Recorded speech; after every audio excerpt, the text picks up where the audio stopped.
Hello guys, आपका स्वागत है हमारे चैनल जर्नी ऑफ मैथमेटिक्स में। तो दोस्तों, आज हम पढ़ेंगे motion. What is this motion, मतलब गति क्या है।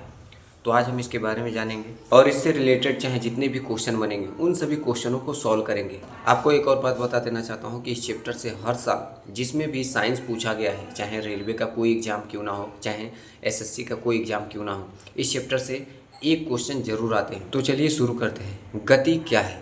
अगर आपसे पूछे कि गति क्या है तो क्या आप जवाब दोगे।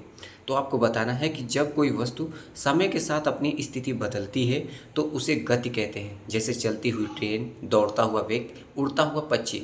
अब इसका मतलब क्या है तो समझो। जैसे कि ट्रेन चल रही है तो अभी फ़िलहाल के लिए कानपुर में है, लेकिन आप देखोगे कि कुछ घंटों बाद या कुछ समय बाद दिल्ली पहुंच गई।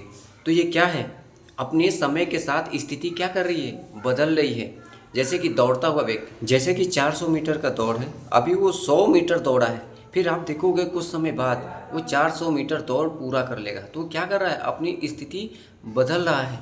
ऐसे ही उड़ता हुआ पक्षी, समझ रहे हैं ना। इसी में एक पॉइंट और है, अदिश राशि और सदिश राशि। आपने देखा होगा कि हर साल किसी न किसी एग्जाम में सदिश राशि, अदिश राशि से क्वेश्चन पूछता है कि इनमें से बताओ कौन सा सदिश राशि है या फिर कौन सा अदिश राशि है।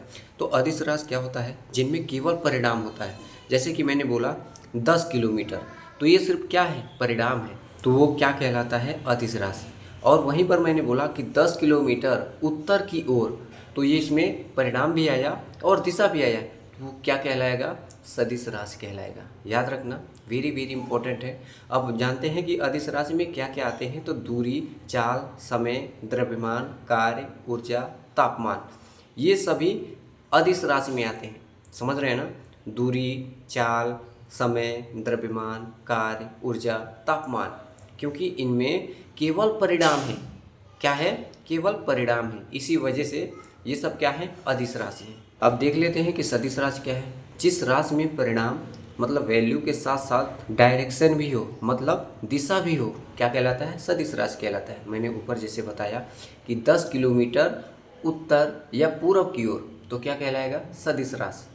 इसका उदाहरण क्या क्या है वो भी देखिए।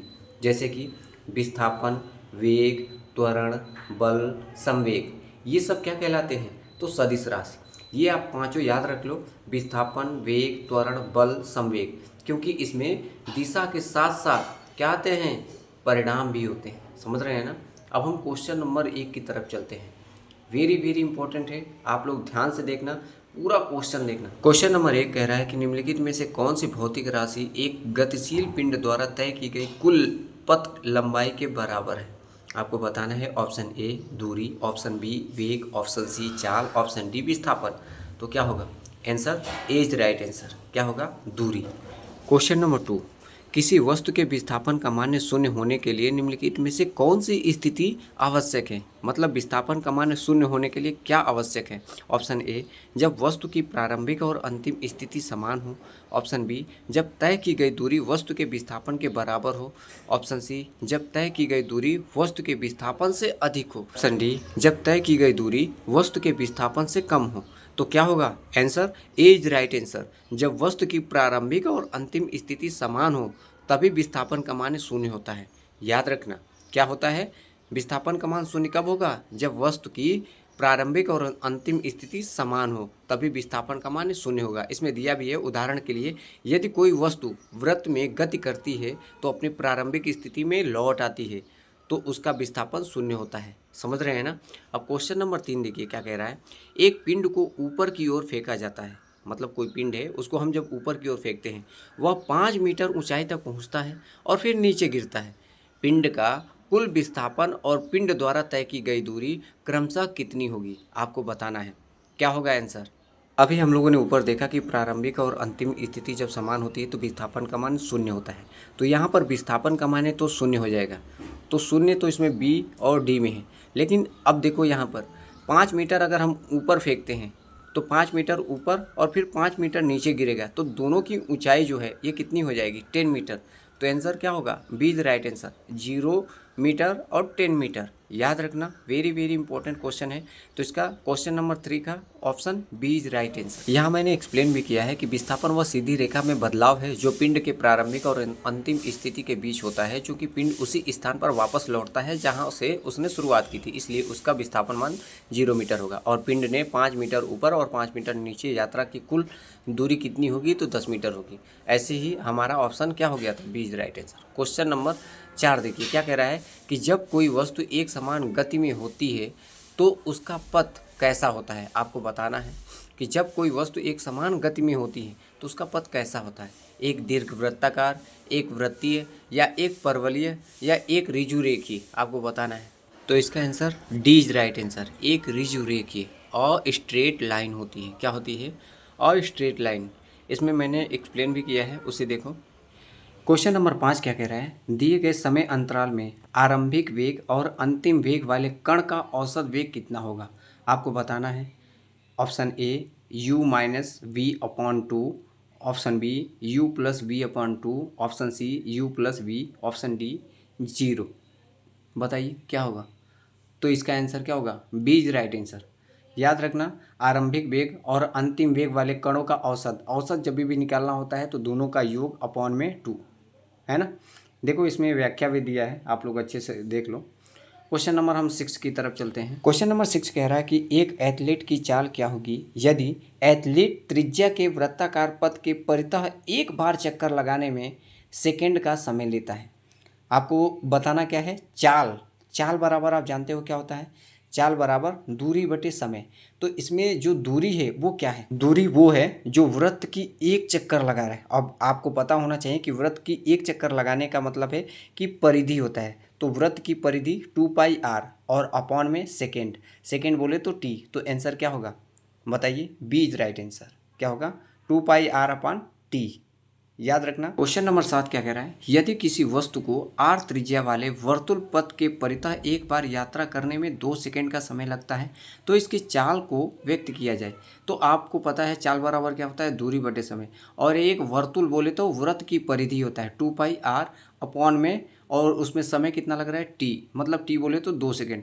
तो 2πr अपॉन में 2 कैंसिल हो जाएगा तो बचेगा क्या, सिर्फ πr। तो इसमें देखिए ऑप्शन सी में क्या है, πr। तो सी इज राइट आंसर होगा। क्या होगा, C is right answer, πr metre प्रति सेकेंड। ये क्वेश्चन 7 हो गया। ऐसे ही देखने में बहुत बड़ा लगेगा लेकिन मेरा विश्वास मानिए बहुत इजी होते हैं, इतना इजी कि आप पेपर में देखते ही आंसर बता सकते हैं। क्वेश्चन नंबर हम 8 की तरफ चलते हैं। क्वेश्चन नंबर 8 क्या कह रहा है, देखिए 10 घंटे में 600 किलोमीटर की दूरी तक पहुंचने के लिए कितना सतत चाल बनाए रखनी होगी।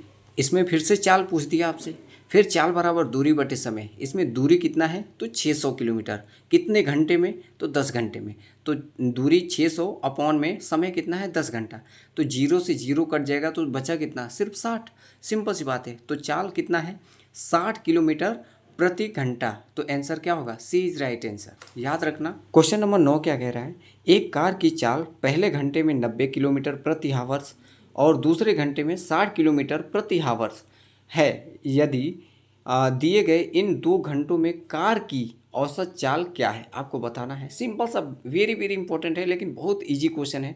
ये आरआरबी टेक्नीशियन ग्रेड 3 में आया था और इसमें दिया भी है कि 27/12 मतलब 2024 की है। आपको बताना है क्या होगा इसका आंसर। देखो इसमें पहले घंटे में 90 किलोमीटर और दूसरे घंटे में भी 60 किलोमीटर, मतलब एक घंटे में 90, एक घंटे में 60। तो दोनों अगर ऐड करते हैं तो 90 और 60 150, और कितने घंटे में 200, मतलब 2 घंटे में। तो 150 का हाफ कितना हो जाएगा 75। तो आंसर इसका सी इज राइट आंसर होगा। समझ पाए, 90 + 60 अपॉन में 2 कैंसिल किया तो डायरेक्ट 75 आ जाएगा। तो इसका आंसर क्या होगा, सी इज राइट आंसर। इधर देखो एक्सप्लेन भी किया है कि औसत चाल बराबर, जैसे कॉमा लगाकर कुल दूरी वगैरह, ये इसमें दिया भी है कि कुल दूरी 90 + 60। मतलब अगर देखें लेंथी बहुत हो जाएगा लेकिन समझने के लिए वो शॉर्ट ट्रिक काम आएगा आपको। क्वेश्चन नंबर 10 देखिए, यदि एक सीधी सड़क पर चलने वाली कार समय के समान अंतराल में अपनी चाल को असमान मात्रा में बढ़ाती है तो कहा जाता है कि कार से गतिमान है। आपको बताना इसमें क्या होगा, कैसा, एक समान चाल, असमान त्वरण, ऑप्शन सी एक समान त्वरण, ऑप्शन डी एक समान वेग। तो बताइए इसका आंसर क्या होगा। आपको बताना है। तो इसका आंसर क्या होगा? बी। क्या होगा? बी इज राइट आंसर, असमान त्वरण। क्वेश्चन नंबर 11 देखिए। क्वेश्चन नंबर 11 कह रहा है कि किसी पिंड का औसत वेग किसी निश्चित अवधि के लिए प्रारंभिक वेग और अंतिम वेग के समांतर माध्य द्वारा दिया जा सकता है जब पिंड क्या हो? एक समान वेग से गतिमान हो, या एक समान चाल से गतिमान हो, या असमान तत्व से गतिमान हो, या एक समान त्वरण से गतिमान हो। तो इसका आंसर क्या होगा? तो डी इज राइट आंसर। क्या होगा? क्या होगा? एक समान त्वरण से गतिमान हो। याद रखना, वेरी वेरी इंपॉर्टेंट है। किसी पिंड का औसत वेग क्या है? निश्चित होता है। क्वेश्चन नंबर 12 देखो। क्वेश्चन नंबर 12 कह रहा है कि यदि गुरुत्वाकर्षण बल के कारण यू जी और एच किसी वस्तु के क्रमशः आरंभिक वेग, गुरुत्वाकर्षण त्वरण और ऊंचाई है, तो इसका अंतिम वेग निम्नलिखित में से किससे प्राप्त किया जा सकता है? आपको बताना है।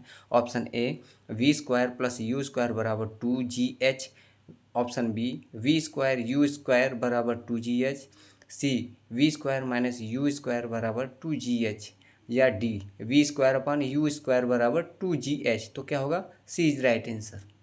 We square minus u square बराबर 2gh। वेरी वेरी इंपॉर्टेंट है, ये सूत्र याद रखो, आगे काम आएगा। क्वेश्चन नंबर 13 देखिए। ये न्यूमेरिकल है लेकिन वेरी वेरी इंपॉर्टेंट है, इससे रिलेटेड क्वेश्चन बहुत आते हैं। क्या कह रहा है? 0.5 kg द्रव्यमान की एक गेंद को ऊपर की ओर ऊर्ध्वाधर फेंका जाता है। गेंद का वजन है हाफ, मतलब आधा kg। कह रहा है कि और यह 20 मीटर की ऊंचाई तक जाती है। गेंद का प्रारंभिक वेग क्या है? आपको पता होना चाहिए कि गेंद का प्रारंभिक वेग बोले तो यू का मान पूछ रहा है। किसका मान पूछ रहा है? यू का मान। याद रखना, इसका न्यूमेरिकल सूत्र क्या होता है? तो आपको पता होना चाहिए कि इसमें दो सूत्र होते हैं। एक होता है वी स्क्वायर बराबर यू स्क्वायर प्लस 2gh। बस इस फॉर्मूले में इनका मान रख दो। इसमें वेग, जो प्रारंभिक वेग है वो क्या है? इसमें जीरो है, वी का मान जीरो है। बाकी इसमें द्रव्यमान से कोई मतलब नहीं है, इसमें वी का मान जीरो है। और आपको यहाँ पर दिया है एच का मान कितना है? 20, और इसमें जी का भी मान दिया है। तो आप देख सकते हो 20 भी दिया है और 10 भी दिया है। तो बस इस सूत्र में रखने का। तो वी स्क्वायर बराबर क्या हो जाएगा? You square plus 2gh। तो आप वी का मान जीरो, यू का मान हमें निकालना है, तो क्या होगा? प्लस इधर 2, जी का मान -10 और इधर एच का मान 20। तो यहाँ से आ जाएगा यू स्क्वायर बराबर 400। क्या आ जाएगा? 400। बस वर्गमूल इसका करोगे तो क्या आ जाएगा? यू का मान 20 आ जाएगा। तो आंसर क्या हो जाएगा? यू बराबर 20। वेरी वेरी इंपॉर्टेंट है। तो इसका option C is right answer हो जाएगा। क्या होगा? C is right. यहाँ मैंने एक्सप्लेन भी किया है, आप देख सकते हो, तो देख लो आराम से और आप उसमें मान रख सकते हो। तो राइट आंसर क्या होगा? सी। अब क्वेश्चन नंबर हम 14 देखते हैं। क्वेश्चन नंबर 14 क्या कह रहा है कि राम अपनी साइकिल के ब्रेक लगाता है और साइकिल की गति की विराम दिशा में 2 मीटर प्रति सेकंड स्क्वायर का एक त्वरण उत्पन्न हो जाता है। लगाने के बाद साइकिल को रुकने में 10 सेकेंड का समय लगता है। तो साइकिल द्वारा इस समय अवधि तक की तय की गई दूरी की गणना कीजिए। मतलब दूरी बताना है आपको। इसका क्या होगा? Option A 50 metre, option B 100 metre, option C 200 metre, option D 150 metre. तो आप देखो, इसमें त्वरण ए बराबर दिया है कितना? 2 मीटर। इसमें टाइम भी दिया है। तो इसके लिए भी एक न्यूमेरिकल है, सूत्र है। बस उस सूत्र में इनका मान रखने का और आंसर ऑटोमेटिक आ जाएगा। तो ये देखो सूत्र है, मैंने एक्सप्लेन किया हुआ है पूरा डिटेल में, देख सकते हो। इसमें भी बी का मान जीरो है। बाकी आप सूत्र देखो, वी बराबर यू प्लस 80, इसमें मान रखने का, जो निकल कर आंसर आएगा वो यू का आएगा। फिर इस वाले न्यूमेरिकल में रख देने का, तो आंसर क्या होगा? 100। तो बी इज राइट आंसर। इसका क्या होगा? याद रखना, उसमें सूत्र में बस मान रखने का, आंसर आ जाएगा। तो B is right answer. Question number 15 देखो। कह रहा है कि एक बस 30 सेकेंड में 12 मीटर प्रति सेकेंड से 30 मीटर प्रति सेकेंड तक एक समान रूप से त्वरित हो जाती है।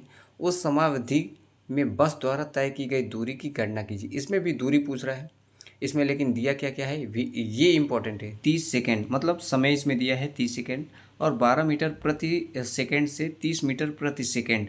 मतलब इसमें प्रारंभिक वेग अगर देखें तो v बराबर कितना दिया है?